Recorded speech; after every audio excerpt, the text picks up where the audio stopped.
Welcome everybody to Messy Church. Now I know that back in July I said that I hoped that it would be very soon that we could be back in the hall for Messy Church Live. But we've looked at it and we've assessed it and we've decided that even though we can go into the hall to worship, Messy Church just would not work, and with all the restrictions that will be upon us. And so we've decided at the moment to still stay on YouTube, but I do hope that you'll really enjoy this and be blessed by it too. We're going to do all kinds of things today, and we're going to start off as we in our customary way with a quiz, because I know that quite a lot of people like doing the quizzes, and it's going to be a quiz about September. Now, lockdown began way back in March, and it's now September, and I thought whatever happened to April, May, June, July and August, where did they go? But we're in September, and so we're going to have a multiple choice quiz about September and things that happened in September. And so maybe you'd like to get a piece of paper and a pen or something to write with. Maybe you'd like to just pause this video and then we can start off with this September quiz. So here we go then with our September quiz. Now, question 1 is quite an easy one. I think you should be able to work this one out. Just a simple true or false. And question 1 is this: September is the month that has the most number of letters in it, in the name September. Is that true or is that false? Question 2. Now, the Great Fire of London started in September, but which year did it happen? Was it A, 1665, B, 1666, or C, 1667? So that's 1665, 66, or 67. Question 3. Now, September over the last 20 years has been the month with the most births in it. But which date in September is the one that most of those births have happened? Is it A, the 6th of September? Is it B, the 16th of September? Or is it C, the 26th of September? So that's the 6th, the 16th, or the 26th. Question 4. Mother Teresa of Calcutta, who did lots of work with people in the streets, died in September. But how old was she? Was she A, 87, B, 91, or C, 95? That's 87, 91, or 95. Question 5. Now, September the 19th is International Talk Like Someone Day. Is September the 19th International Talk Like a German, or B, International Talk Like a Pirate, or C, International Talk Like a Dalek? So that's A, like a German, B, like a pirate, or C, like a Dalek. Question 6. In September 1852, a public building opened for the first time. But what building was it? Was it A, a library, B, a swimming pool, or C, a railway station? So that's a library, a swimming pool, or a railway station. Question 7. There's one weather phenomenon which I understand happens more in September than any other month. But what is it? Is it A, flooding? Is it B, gales? Or is it C, thunderstorms? That's flooding, gales, or thunderstorms. Question 8.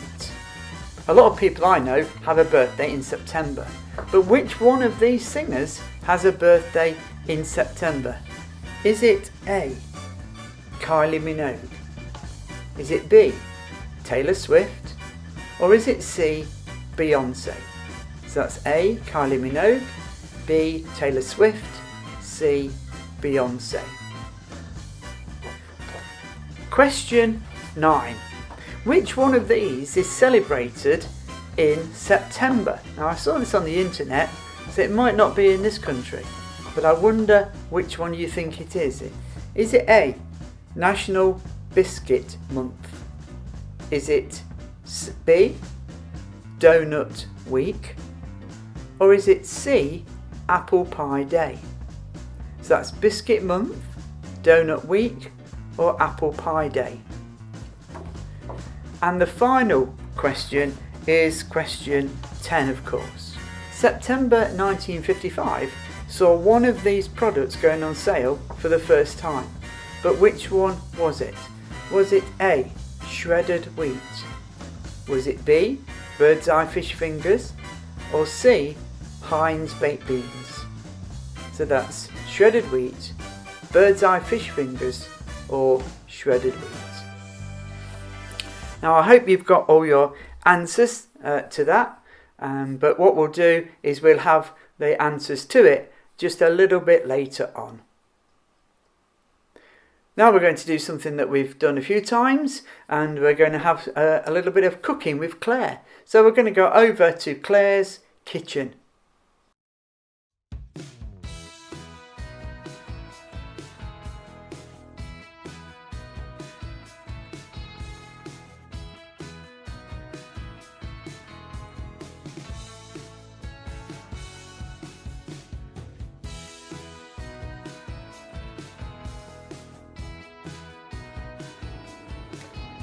Today we are going to make some chocolate chip cookies because they are a really good thing for a treat just for yourself, or if you've got a friend that you know needs a good chat, you can take a few round, sit down, have a drink and a couple of cookies with them. So we're going to start with mixing together 100 grams of margarine and 75 grams of light brown sugar. Now, this is just going to need to be quite creamy. Make sure you get all the lumps from the sugar, mix it together really well till it's nice and light. Shouldn't take too long as it's lovely and soft. Okay. Mix that together and it does look nice and caramelly. Actually, it's quite delicious just as it is. Now, when you've got that really creamy, gloopy stage, you're going to add 30 millilitres of golden syrup. Now, I am a little bit naughty and I do roughly know what that is, so I am squeezing it, but normally that would be 2 tablespoons, and they're the big spoons, not your dessert spoons. So give that a mix, so even sweeter, absolutely delicious. And then to make it even looser, we're going to add 30 millilitres of milk. Now, my husband hasn't noticed this one before. That is my lovely little dog.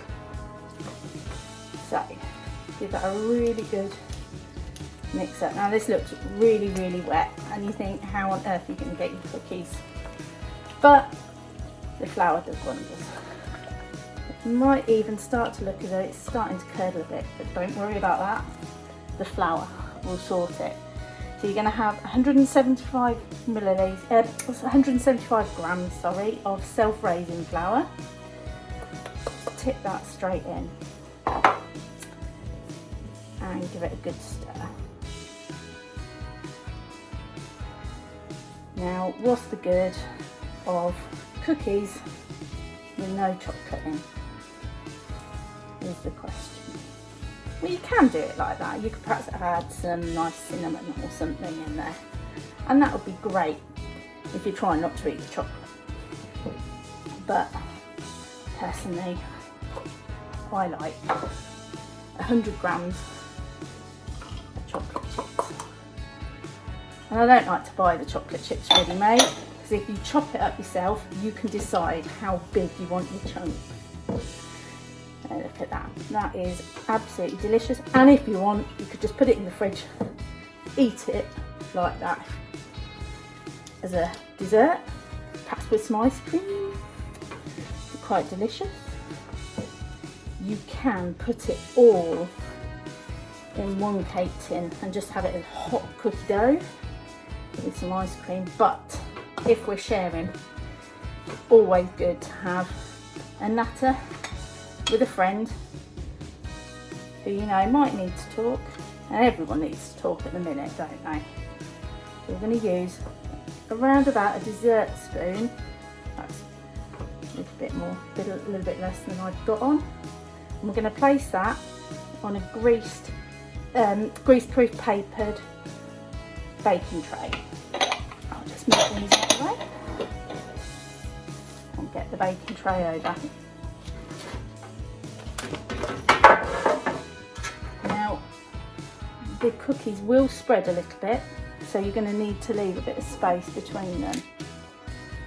I'll just put dollop down and keep going. Probably need about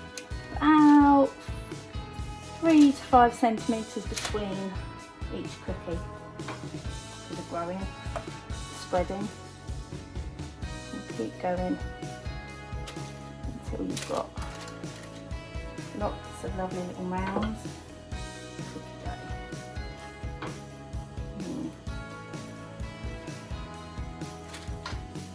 Maybe if you've got any left in the bowl, you could just eat it later with ice cream, like I said. Okay. Oh, that's a bit too much, not to worry. And if you think, oh, I don't look very even, you can always tidy them up. Or just fight over who gets the biggest one later.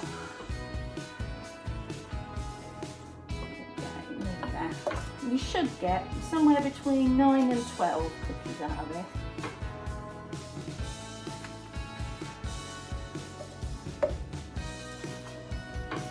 Depends how big you want them being.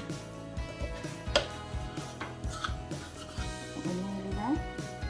And when they are all on your baking tray, you are going to put them in the oven at 180 degrees centigrade. And you're going to cook them for approximately 12 minutes. And that should give you a really nice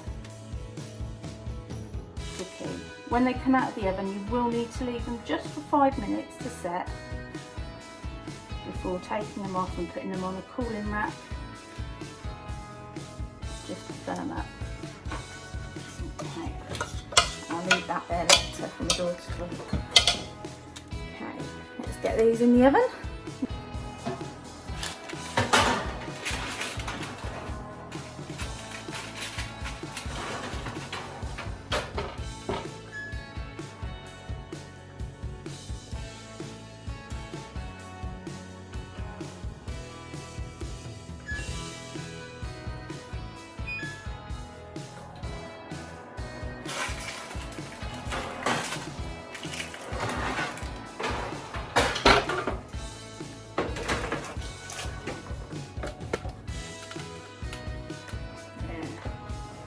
Lovely and just squishy. You leave those to set for a little while, cool and set, then put them onto a cooling rack until they're cold.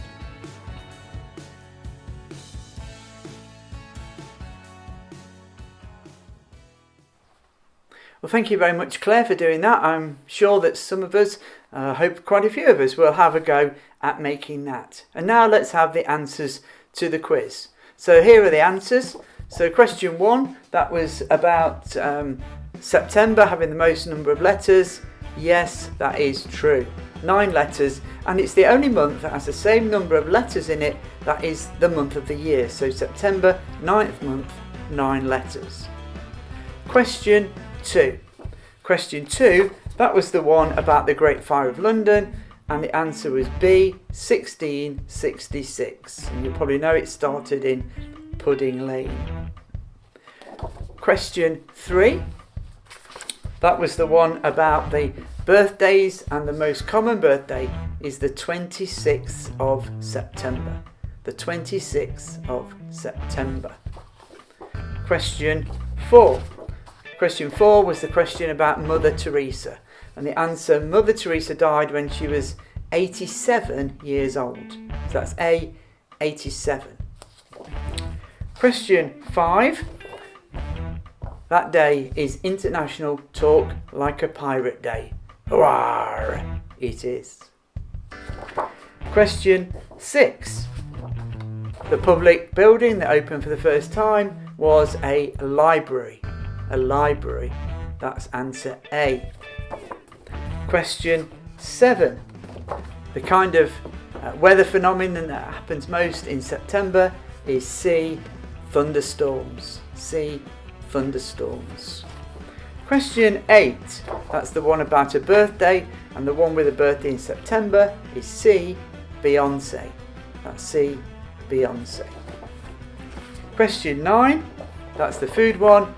In September is National Biscuit Month. National Biscuit Month. And the final question was the one about the food stuff that went on sale for the first time in September 1955, and the answer is B, bird's eye fish fingers. So I hope there's at least one person who got 10 out of 10. Maybe not, I'm sure a lot of those you had to guess at, but that was just a bit of fun. Well, we're going to go over now, and it's time for a sketch. I always love these sketches. There's always something funny about them. Well, usually there is, and sometimes they're a bit more serious, but usually there's something funny about them, but there's always a really good point to them too. So here we go, over to our drama group.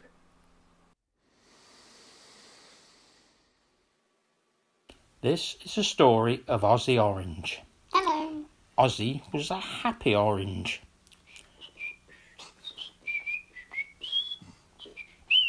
One day, Ozzy set off to visit his cousins Clementine and Satsuma at a nearby fruit bowl.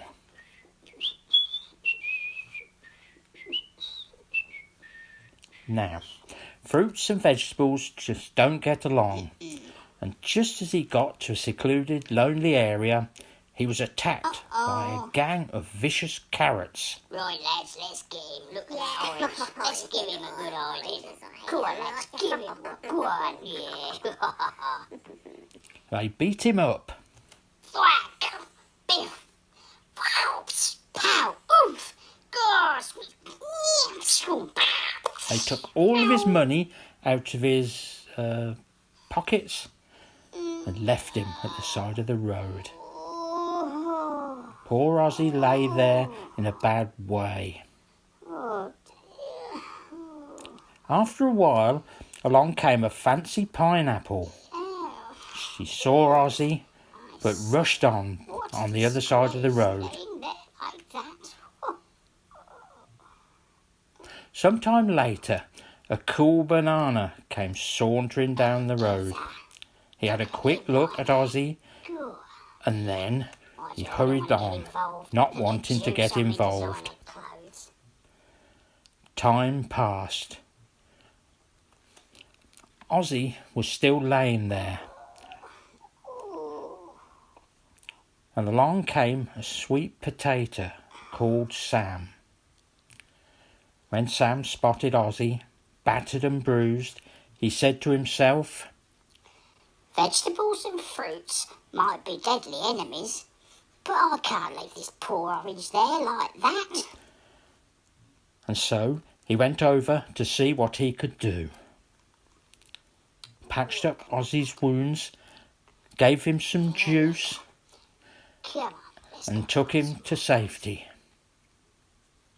Such a nice thing for Sam to do, to care for others, even if they're not your friends. The end.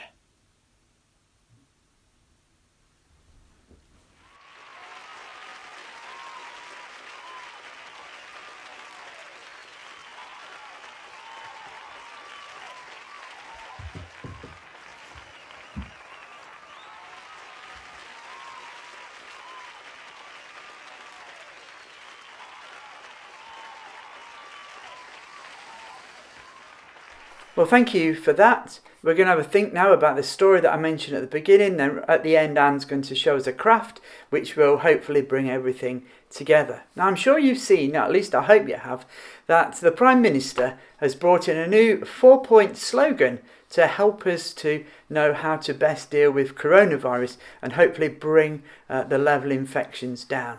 And it's a simple 4 points. First thing is wash.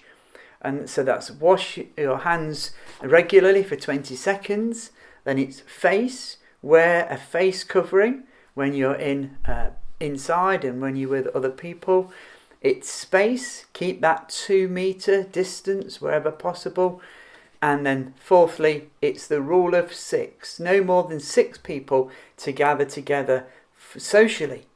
Now, that's supposed to be very simple to understand. And hopefully, as I said, the government are hoping that the levels will come back down, and I'm sure that we all are too. Now, I've been thinking that I've used quite a lot of card today. I've used all that for the quiz, and I've used these pieces of paper to do that. And I thought maybe I ought to recycle some of it. But I thought, those 4 things there, is there any way I can use that again? Well, let's see if we can. Maybe they can help us to understand this story that Jesus told. And it's the story of the Good Samaritan. And the Good Samaritan is a parable. That's a parable, a story that Jesus told. That's a good story in itself, and that the people there will be able to understand. But it's also a story that has a meaning behind it. Now, Jesus told it in answer to a question: who is my neighbour? There was a man who met Jesus, and the man said to Jesus this: how could he get everlasting life? What did he need to do? And Jesus turned it on him, and he said, well, you know the law, in other words, the part of the Bible that they had. What do you think? And the man said, well, what it says is this, that you've got to love the Lord your God with everything you have, and you've got to love your neighbour as yourself. And Jesus said, brilliant, well done, that's the right answer. If you can do that, you can live. Now, Jesus knew that that was impossible to do. It's impossible for him and for us to keep that. And that's the reason why Jesus came, because the only way that you can have everlasting life is through following Jesus and trusting him as your saviour, because he died on a cross for all the wrong things that we've done, for every time that we've broken those laws, for every time that we've gone against what God says. But the man said, and who is my neighbour? And I think that what he was saying there is, so who have I got to love? Who is it that I've got to love? And it was from that Jesus told him this story, and this is how he answered him. He said, there was a man who was going down on the road from Jerusalem to Jericho. Now, this road was quite a dangerous one. It would have been known. Now, I know that we have to remember that this was just a story that Jesus was telling, but people who were listening to it, they would have been able to imagine what it was like, because it was a road that they would have well known. And as the man was walking along the road, a band of robbers set upon him, and they stole his clothes. Maybe that was all he had, but they stole all his clothes, and they beat him up. They gave him a good beating, and then they left him for dead. Well, along the road came a priest who was maybe on the working at the temple at that time, and the priest looked over at him, and what did he do? He saw the body on the road, and he quickly, as soon as he could, crossed over to the other side. You see, he gave him space. Maybe he was the first one who practiced social distancing. He kept as far away as he could and left him, went on. And then Jesus said, and then a Levite. Now, a Levite was a helper in the temple. And Jesus said that the Levite came along. And I'm sure that those who were listening then, they would have thought, he will help. He just won't go past. But again, he practiced social distancing. He left the space, he went across to the other side of the road, and again, he walked by. And then Jesus said, and then along came a Samaritan. Well, Samaritans didn't get on with a man who had been hurt, who'd been left there on the road. They were kind of enemies. And I guess that people would have thought, hey, he won't. There's no way he will stop. But Jesus said no. When he saw the man, and I'm going to make a suggestion here, that he didn't just see the body and look at a body that was over there. I think he looked at the man's face. He saw him as a person. And he realised that this man needed some help. Well, what did he do?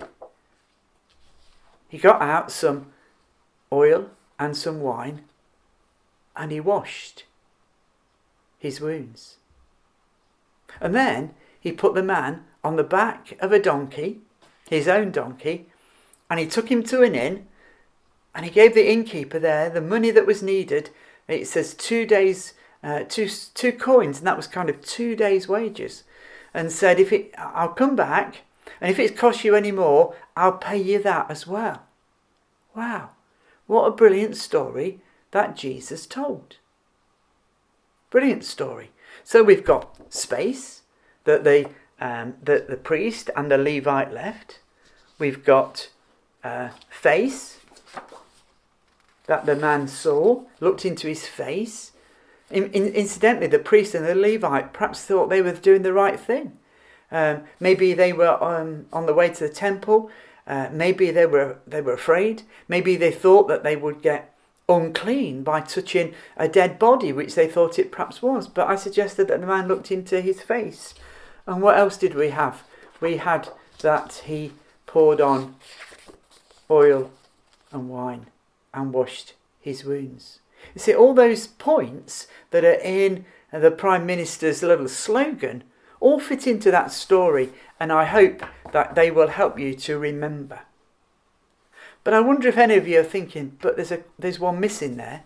Which one is missing? Perhaps you've already thought about it. Perhaps you know. It is that number 6. 6 people. Now, I'm going to suggest that there are 6 people in this story. 6 key people in that story. So we've got the man who was walking along the road. We're not going to count the robbers because we don't know how many of them there were. We've got the priest, that's 2. We've got the Levite, that's 3. We've got the Samaritan, that's 4. And we've got the innkeeper. And so there we have our 5 people. 6. There must be a 6th person involved. Well, the story doesn't quite end there. Because after he told that story, Jesus said to the man, so which one of them was a neighbour? It was up to that man to decide. And he said, I suppose it was the one who had mercy on him, the one who helped him. And Jesus said to him, go and do the same thing. You go and do the same thing. I want to suggest that the 6th person in the story is you. You're the 6th person in that story, and so am I. Because when Jesus said to the man, go and do the same, he was not just talking to him, but he was talking to all people down the ages. Go and do the same. So you're the 6th person. I'm the 6th person in that story. How will we react? What will we choose to do?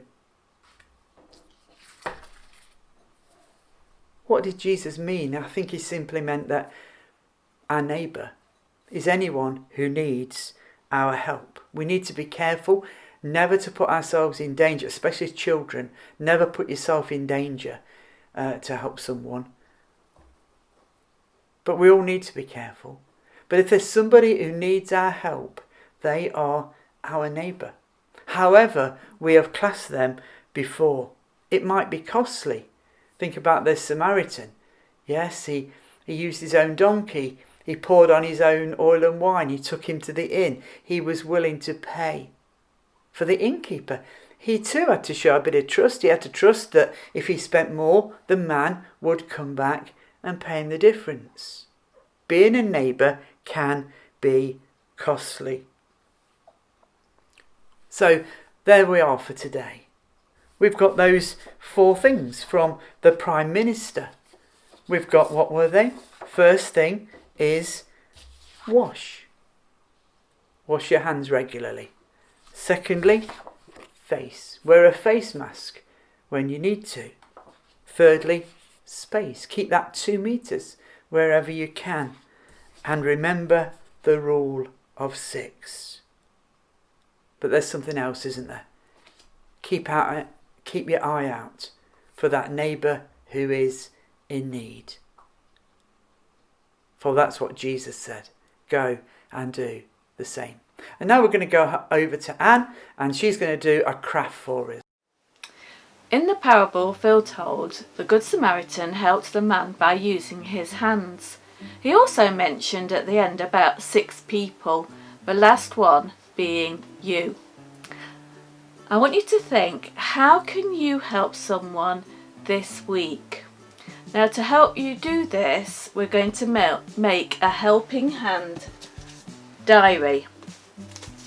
For this, you need 8 pieces of paper or 8 halves, a pair of scissors, a pencil,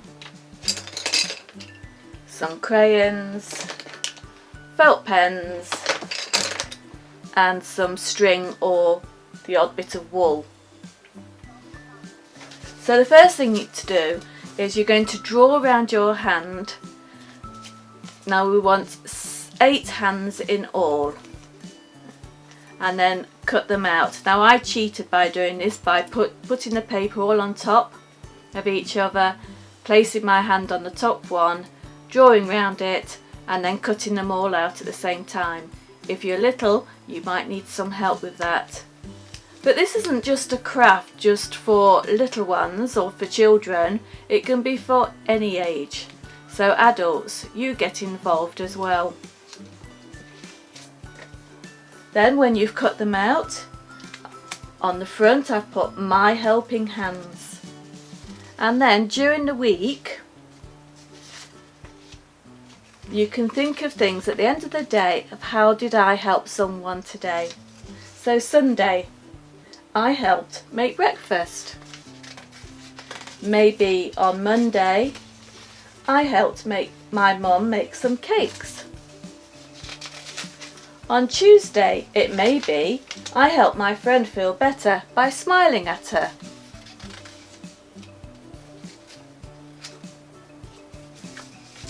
On Wednesday, I helped by cleaning my toys away.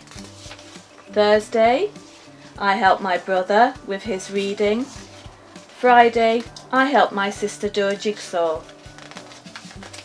And then Saturday, I helped tidy my bedroom. If you can think of something for each day of the week, then you deserve to give yourself a smiley face at the end of it. Okay, so once you've cut your hands out, make a hole. If you haven't got a hole punch, you can always get somebody to make a hole with scissors and then just tie it with a piece of wool. And there you have your helping hand diary to fill in during the week. I'm sure you can think of something for each day. Try your best. Thank you. Well, thanks to Anne for that, and I hope that we'll have a go at that, and maybe that will help us to remember what we've been thinking about today, about being a neighbour. Well, it's time to finish, and we're going to have a song, and the song we're going to have is this one I really like. Will you come and follow me if I but call your name? It's a really challenging one because it just mentions some of the things that we might be called upon to do if we are a neighbour. And they're not always easy things to do. It's about following Jesus, so it's will you come and follow me.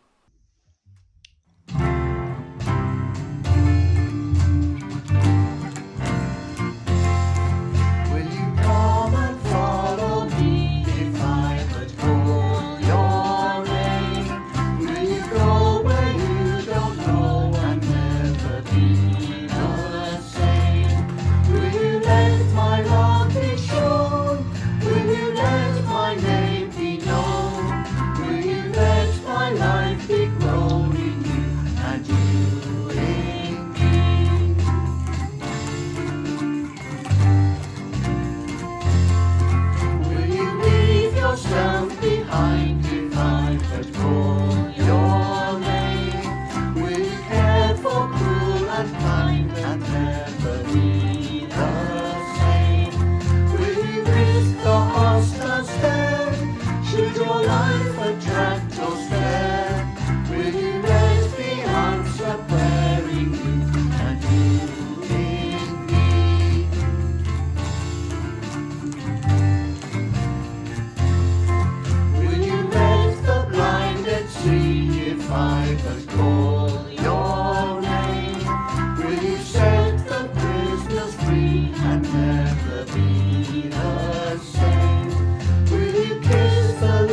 and you in me.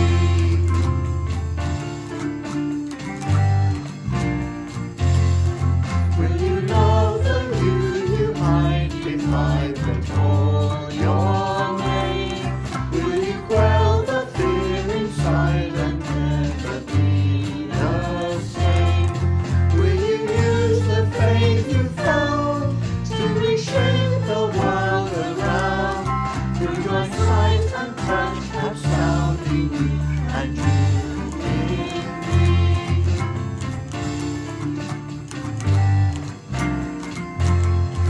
Lord, your summons echoes true when you but call my name. Let me turn and follow you and never be the same. In your company alone, where your love and justice show, the sun move and live and grow in you and you in me.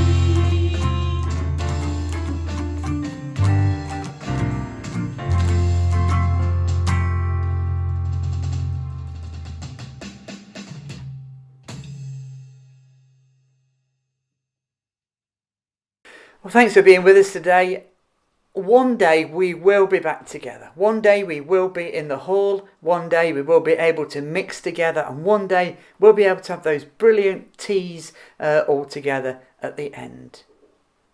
But until we either come back like this next month, which I rather think we will be doing, or until we can meet together properly in the hall, I hope this has blessed you. And I just want to pray as we close. Father God, I thank you so much for that story that Jesus told.